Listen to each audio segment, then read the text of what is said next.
Nous avons donc vu que la définition de l'objet d'art est très difficile à tenir et que d'une certaine manière, ce qui s'engage, c'est plutôt une réflexion sur la relation que nous avons aux objets qui parfois disparaissent et sont plutôt des moments, des instants que l'on définit comme esthétiques. Alors pour pouvoir mieux réfléchir à cette question, on va parler maintenant d'une question assez centrale et assez classique dans la philosophie de l'art et qui est celle du jugement de goût. Alors, le problème du jugement de goût est au cœur d'une réflexion de la relation du sujet à un objet d'art, puisqu'elle interroge les modes sur lesquels se déploie cette relation. L'aporie des discours philosophiques sur la question du goût est qu'ils tendent à réfléchir sur le problème notamment du beau, du concept du beau, pour penser l'art, comme si l'art se définissait par la beauté. Le jugement de goût désigne classiquement en philosophie esthétique un jugement qui va qualifier de beau telle ou telle œuvre, par exemple d'art, et donc le jugement de goût serait un jugement assez spécifique qui porterait sur la qualité, belle ou non, de certaines œuvres. Bon, ça pose problème. Ce concept de beau est très difficile à manipuler en art. Toutefois, même en acceptant les limites d'une telle interrogation sur le beau, il est intéressant de voir ce que l'on peut penser de notre attitude face à la beauté. Peut-être qu'elle peut donner des indices pour penser notre relation à l'art en général, même si on accepte que l'art en général n'est peut-être pas entièrement défini par la relation au beau. Pour le dire autrement, peut-être qu'en réfléchissant à ce que l'on appelle la beauté et sur la manière dont on établit ce jugement, on peut réfléchir plus profondément à ce que signifie être devant une œuvre d'art, ce que signifie rentrer en relation avec elle. Alors le problème du jugement de goût est assez simple à comprendre et assez évident.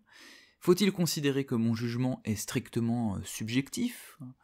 Ou peut-on considérer qu'il dénote dans l'objet quelque chose d'objectivement beau, par exemple, si on parle du beau. Qu'est-ce qui se passe donc quand je dis qu'une chose est belle ? De quoi je parle ? De qui je parle ? Qui parle ? Dans la critique de la faculté de juger, Kant pose justement ce problème et montre que le jugement de goût est un jugement paradoxal et visiblement contradictoire. Tout d'abord, le jugement de goût est un jugement qui ne dit rien de l'objet jugé. Il s'ancre dans une subjectivité qui ne fait, par le jugement de goût, qu'exprimer son plaisir à contempler l'objet en question. On a l'impression, malgré tout, d'admettre d'une certaine manière que ce que l'on dit, c'est finalement ce que l'on éprouve face à ce qui se passe. Quand j'entends une belle musique, ce que je décris, la beauté de cette musique, s'exprime d'abord en moi par un sentiment de la beauté, quelque chose que je sens et qui me permet de dire c'est beau. Pourtant, le jugement de goût fait en même temps comme si la beauté était effectivement un attribut de la chose. Il détermine l'objet dans un c'est beau et ne ramène pas au plaisir subjectif que je ressens. Ça me plaît. Ainsi, dans le jugement de goût, je fais comme si mon jugement était partagé, comme si n'importe quel être humain se posant face à l'objet en question pouvait en percevoir la beauté. Et ici, il y a une distinction conceptuelle que fait Kant et qui est importante à connaître, qui est la distinction entre l'agréable et le beau. Le jugement de l'agréable, lui, ne cherche pas à penser une universalité. Quand vous dites que quelque chose est agréable, vous admettez en même temps que vous le dites que ce jugement se rapporte à votre point de vue. Quand vous dites que vous aimez bien les brocolis, vous êtes prêt assez facilement à accepter que d'autres personnes peuvent ne pas aimer les brocolis. Ce que vous dites quand vous dites « j'aime les brocolis », c'est que vous dites finalement « les brocolis me sont agréables ». Alors, on pourrait dire « mais c'est pareil quand je dis que quelque chose est beau ». Eh bien pour Kant, pas vraiment. Pour Kant, quand je dis que quelque chose est beau, je le dis comme si ce jugement avait une prétention, on va le voir, à l'universalité. Il prétend l'universalité, c'est-à-dire il prétend dire quelque chose qui est universel, qui doit être valable pour tout le monde, mais en même temps il n'est pas capable, dit Kant, de soutenir sa proposition par des arguments rationnels, par des concepts. C'est un universel sans concept. Je pense que tout le monde est d'accord avec moi, Je crois que tout le monde doit être d'accord avec moi, mais je ne peux pas démontrer ce que je ressens. Pourquoi le jugement de goût renvoie à ce paradoxal jugement universel ? Parce qu'il n'est pas dépendant d'une satisfaction intéressée, dit Kant, qui est liée à ma personne. Il est, dit Kant, l'objet d'une satisfaction désintéressée. Peut-être que là, vous vous demandez ce que Kant veut dire, et peut-être vous faut-il un exemple pour comprendre ce que je suis en train de raconter. Si quelqu'un mange des brocolis avec vous, et que cette personne dit « Ah non, j'aime pas les brocolis », peut-être que vous allez vous amuser et se moquer de lui si vous voulez jouer, entre guillemets, pour lui dire « Si, c'est très bon les brocolis, tu devrais adorer ça, etc. » Mais au fond de vous, vous acceptez très bien qu'il a un goût différent du vôtre. Comme vous savez qu'il juge de l'agréable que font les brocolis pour lui, vous admettez très bien qu'il peut ne pas aimer les brocolis. Maintenant, prenons la même situation, mais au lieu d'être en train de manger des brocolis, vous admirez un coucher de soleil. Vous êtes à côté de cette personne, et puis soudain, cette personne s'exclame « Quelle horreur, ce que l'on est en train de regarder! C'est vraiment très moche, non ?» Vous êtes devant un coucher de soleil qui est magnifique, et puis cette personne dit ça. Eh bien, pour Kant, là, c'est pas tout à fait pareil. Vous n'allez pas vraiment admettre que son jugement semble être logique, normal. Vous avez l'impression qu'il ne comprend pas quelque chose, qu'il se trompe. Pourquoi ? Parce que le coucher de soleil, c'est pas seulement qu'il vous est agréable, c'est que vous le jugez beau.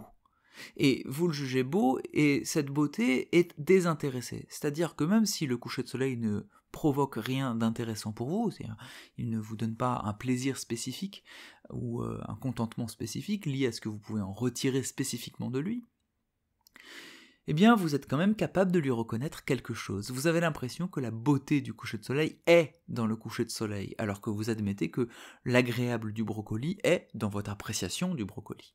Donc l'agréable est en vous, mais la beauté est dans la chose.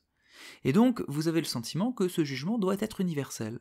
Quand vous dites que le coucher de soleil est beau, vous prétendez en fait que tout le monde doit trouver ça beau. Et vous trouvez très bizarre que des gens puissent estimer que ce n'est pas beau. Ainsi, le jugement de goût est un jugement, dit Kant, qui unifie le sensible et l'intelligible dans le sujet. Alors pourquoi ? Parce qu'avec le jugement de goût, on postule l'universalité d'un sens commun esthétique. C'est-à-dire on fait comme si tout le monde avait le même sens d'un point de vue esthétique. On fait comme si tout le monde était capable de reconnaître la beauté de quelque chose. C'est pour cela que si vous faites par exemple écouter une musique que vous trouvez très belle à quelqu'un, et que cette personne la trouve atroce, très laide, vous avez au fond l'impression qu'il se trompe, l'impression qu'il a loupé quelque chose dans la musique, qu'il n'a pas su écouter comme il fallait. Avec le jugement de goût, on présuppose une norme idéale qui est celle du sens commun, même si cette norme et ce sens commun n'existent pas effectivement. Ainsi, nous produisons, dit Kant, l'harmonie entre notre entendement, qui pense la finalité dans l'objet, et notre sensibilité qui l'éprouve. Le jugement de goût se construit ainsi au cœur d'un paradoxe. Prenant la forme d'un jugement universel, il est toutefois fondamentalement lié à la subjectivité du sujet qu'il énonce. Le problème d'une définition de l'art à partir du jugement de goût est double. D'une part, cela implique que le jugement en question est bien le plus adéquat pour qualifier l'expérience esthétique. Or, il n'est pas évident que toute expérience esthétique appelle ou implique un jugement de goût. Il n'est pas non plus certain que toute œuvre produise un effet pouvant tomber sous les critères du goût. Une telle idée est notamment déconstruite depuis que la modernité a interrogé le statut des beaux-arts. D'autre part, cela suppose soit de retomber dans un pur et simple subjectivisme, faisant du jugement de goût le seul critère de l'expérience esthétique, soit d'imaginer un bon goût, capable de fonctionner comme un critère efficace pour distinguer ce qui relève de l'art et ce qui n'en relève pas. Une telle réflexion sur le statut du jugement de goût est rendue d'autant plus problématique par l'exclusion du domaine de la réflexion esthétique de la question du beau. Si déjà la question de la définition de la beauté pose un problème important en raison de la relativité des critères du beau, quand l'on fait sortir du champ de l'art la question du beau, et que dès que le beau n'est plus le problème central de l'art, alors il devient plus difficile encore de délimiter le champ propre de l'expérience esthétique. Pour le dire autrement, si on se demande Si on accepte de se demander qu'est-ce que c'est qu'une expérience esthétique sans répondre automatiquement c'est l'expérience de la beauté, alors ça devient plus difficile. La critique d'art, pensée comme proposition d'un discours qui décrit, apprécie et norme l'art, ainsi que Pierre Wess le propose, est problématique parce qu'elle implique, cette critique, nécessairement la référence à un corpus de règles externes à l'œuvre, ou à l'interprétation d'une cohérence interne de l'œuvre de l'artiste. De fait, la réflexion sur le statut de l'expérience esthétique est difficile parce qu'elle invite à penser une expérience par principe singulière, irréductible à toute autre chose qu'elle-même. Alors, pour traduire peut-être plus clairement ce que je viens de raconter, quand vous voulez raconter ce que vous vivez devant une œuvre d'art, vous racontez quelque chose de très difficile à raconter. Pour une raison toute simple, c'est que dans l'expérience esthétique, on a le sentiment d'une très grande intimité, quelque chose qui est très propre à nous, très propre à ce que nous on ressent, à notre histoire, à notre manière de voir, à notre manière de penser les choses. Or, pour raconter quelque chose, il faut évidemment trouver un terrain commun. Vous ne pouvez pas raconter votre expérience esthétique, vous ne pouvez pas raconter votre expérience de l'art, si vous n'imaginez pas qu'il y a avec l'autre qui vous écoute un terrain commun. Où est le terrain commun de l'expérience esthétique ? Finalement, le problème, c'est que l'expérience esthétique, comme toute expérience fondamentale peut-être, semble inviter au silence. L'impossibilité de décrire une telle expérience dénoterait paradoxalement son caractère fondamental et donc sa véritable valeur. Peut-être que l'on est face à une œuvre d'art lorsqu'on n'est pas capable d'en parler. Toutefois, au-delà de ce mutisme imposé par la forme même de notre expérience de l'art, il peut être intéressant de prendre du recul vis-à-vis de la relation objet-sujet qui se noue dans l'expérience esthétique. Si une telle relation, et surtout ce qu'elle provoque chez moi, demeure du domaine de l'indicible, et donc en deçà de tout discours philosophique, en dessous, il peut être intéressant de repenser le contexte dans lequel une telle expérience existe. Pour le dire autrement, peut-être qu'on ne peut pas vraiment parler de ce que l'art provoque en nous, mais peut-être qu'on peut réfléchir au contexte dans lequel cette provocation a lieu. Quand est-ce que je suis capable d'éprouver une expérience esthétique ?